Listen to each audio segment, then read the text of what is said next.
Kumpleto na po ang ating semis cast as Barangay Ginebra San Miguel was able to win a tough victory over the Alaska Aces 108-97 in their do-or-die game here inside the Smart Araneta Coliseum. Ngayon naman, pakinggan natin ang players ng Barangay Ginebra pati na rin si Coach Tim Cone for their thoughts about that exciting game as well as their matchup against Star Hotshots in the semifinals.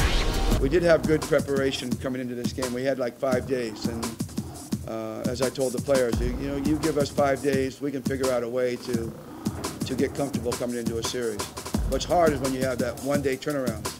It almost takes a special group to be able to do this kind of thing, and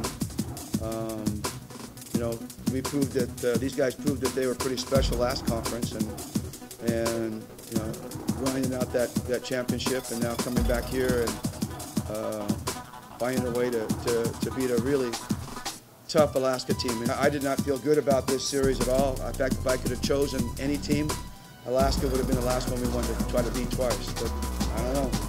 Guys figured out a way. I'm not sure how we did it, but the guys figured out a way. Ang ina-expect ko talaga is mag-step up ang bawat isa sa amin. Not only me, but again, I have to give credit sa mga teammates ko, especially kay Aljon, kay Dave, kay Kevin, and Jervy. They really played well. Lahat nag-step up talaga, and ito yung character game talaga para sa amin. Alam ko naman yung role na binibigay sa akin ni Coach Tim. Hindi naman ako kailangan score ng 20 lagi, 15, ganyan. Basta bigay ko lang yung hustle and aggressiveness na hinihingi sa akin ni Coach Tim, and madepensahan yung mga pinapamash-up niya sa akin. In-enjoy ko lang yung ginagawa ko. Ayun naman, nakaka-stop naman eh. So, ayun.